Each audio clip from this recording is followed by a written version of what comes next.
Hey everyone, this is Domina Mara, and today I want to talk about DomCon and recap on that from last weekend. But before that, I would love to do a couple of updates. Happy belated Mother's Day to all the mothers and those who represent motherhood in this world. I did a new May photo set that is specifically dedicated to those who have nurtured us throughout our lives since our innocent births, and to those who fully support the kink community and who are part of it. So special thanks to you guys. That is on my Patreon and on my website. Secondly, I will be going to May 24th's Foot Night LA. I'll be there early at 6 p.m. and the venue closes at 2 a.m. I'm usually there until around midnight or 1:30 a.m. depending on the amount of sessions that I get. Last time I was there, I was booked the entire time from 6 to 1:30 in the morning because I was so busy, but that's a good thing. So come meet me if you have a foot fetish on the 24th. It'll be in downtown LA. Tickets and sales can be found on the link below. So let's recap on DomCon. Man, I wasn't planning on going to this convention. I've only been once before in 2015, and I went as a normal guest for one day. And I didn't really take a lot of classes. I probably took 2 workshops, looked a lot at the vendors, but didn't buy anything. And it was a good wetting of my feet. But this year, I got requests from both colleagues and from potential subs and other kinksters, and they asked me if I was going to be attending. Since I knew a lot of people were going, I was like, you know what, why not? It's here, it's right there. I'm in LA, why not? So I attended as a special guest and was there from Wednesday all the way through Sunday. Wednesday and Thursday were industry-only workshops, which means I lived in a classroom for 2 whole days and learned a lot. There were classes that I wasn't even interested in, but after attending them, because I was like, well, I don't know much about it anyway, so I might as well sit in and educate myself. I ended up really liking what the instructors had to say and the stories that other people contributed in the classes. I thought that all of the basics, in theory, knew a lot about, but the stories and the interpretations and the individual experiences that are unique to each person were what actually taught me more. So if you are in the industry, I highly recommend going to DomCon. There's one in LA and there's one in New Orleans, which is on my bucket list to go to next. Yeah, really informative. Everybody's super supportive of what they're doing. The whole experience has revalidated what I'm doing, and there are times when I'm just like, man, there's so many DOMs now, and a lot of them are super instant because of the internet, and a lot of them are behind a screen, and they pretend like they know what domination is, but they just take people's money. And I'm just like, am I doing something wrong with this? But being there in person and understanding what it is that we're all doing, understanding kinks and fetishes and the difference between the two, really solidified it in my mind that, yes, this is exactly what I'm doing and this is why I'm doing it. There's a camaraderie that I found between all the workers there. No matter what your fetish or category is, we're all under the same umbrella, and it was so nice to feel that cozy and just understanding. Another thing that I thought was really cool was that some people really dressed up for the event, which I thought was awesome. I kind of went in jeans and a t-shirt for the first couple days because I was like, I'm learning stuff. I'm not here to impress anybody. But after those 2 days on Friday and Saturday, I dressed a little nicer, especially for the mistress photo. And man, it's so fantastic to see like what people love to wear, like latex or leather or a combination of both or spikes. There were a couple male doms, they had kilts on with chains. It was really cool.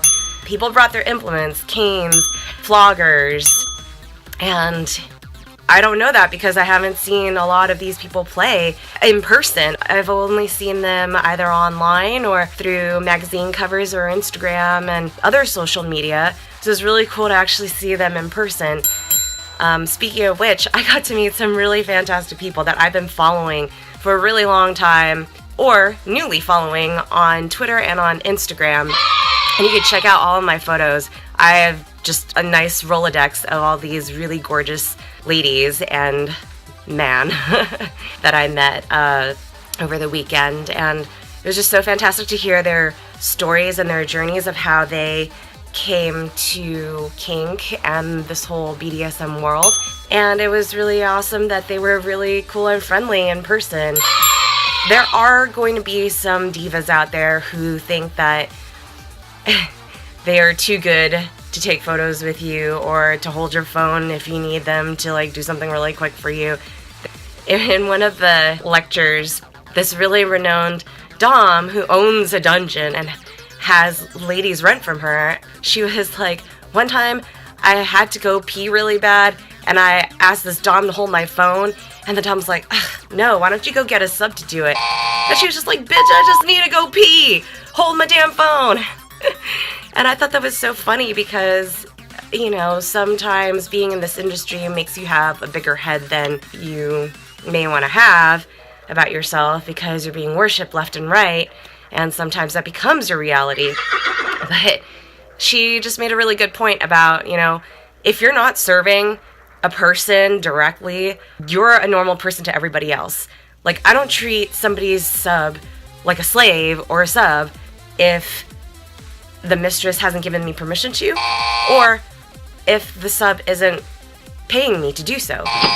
There's protocol to all of these things, and nobody is going to be better than another person just because, you know, they have a title. Yes, there are going to be more experienced people in the kink community, and there's going to be people who are really well respected, but that kind of goes with anything else, right? You just respect another person as a human being. You treat them the way you want to be treated. Golden rule. So I thought that was really cool. I bought 4 different toys this year, a couple of which are from Agreeable Agony, and they are these really cool rolled up paddles. One of them doesn't have a core, and the other one does. There is a vendor that I saw who I found through Instagram and Twitter, and I sent the owner an email beforehand saying that I wanted to do an interview on their stuff because I really liked it so much, and I had a YouTube channel and that I wanted to promote it.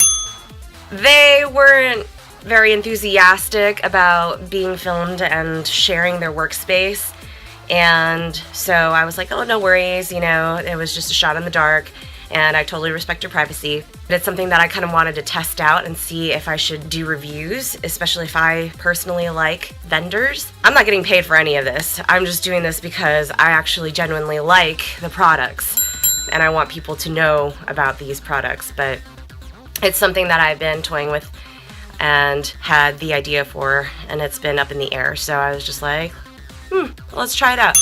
Unfortunately, you know, I met this person at the vending booth at DomCon, and I asked about their journey. I asked what inspired them. Before I met them, I also said, hey, I really liked a couple of your products online. It's so-and-so and so-and-so. You know, would you be able to have that? I could have cash available or whatever the easiest method of payment is. And they never got back to me. I understand that they're really busy, but at the same time, they were also really good about getting back to me via email until I asked that. just for future, if you are vending, these conventions are one of the biggest times that where you can make sales. And some people may be giving discounts because you're there in person.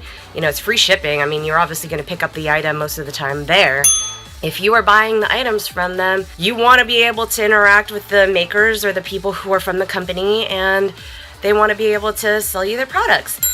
And it's just bad business models and customer service to just not respond. And then when I'm there in person and they know who I am because I've introduced myself and did emails back and forth like 3 to 4 times, it didn't sell the item for me. And I held the item in my hand, the items that I really liked, because they ended up being there. I don't know if they brought those items because I requested it, or if they brought it because they were just available and haven't sold yet. But they're beautiful, really pricey, and they didn't try to even sell it to me. They didn't even say, oh, was this the item that you had in mind when you contacted me or whatever. So just tips and advice for people who are sole proprietors and people who have their own businesses. You know, if somebody has requested a specific item and you know that they're going to be there, you don't necessarily have to hold it for them unless they had a deposit for holding it. But, you know, just having that customer service to be like, you know, these are my items, they will be there if you are interested in them, blah, blah, blah, blah, blah. I don't know. That was what I would do if I was a business. Yeah, just recapping, I have a really strong bond with the people here in LA and people who came to LA, who are international traveling DOMs. You know, it was a wonderful experience.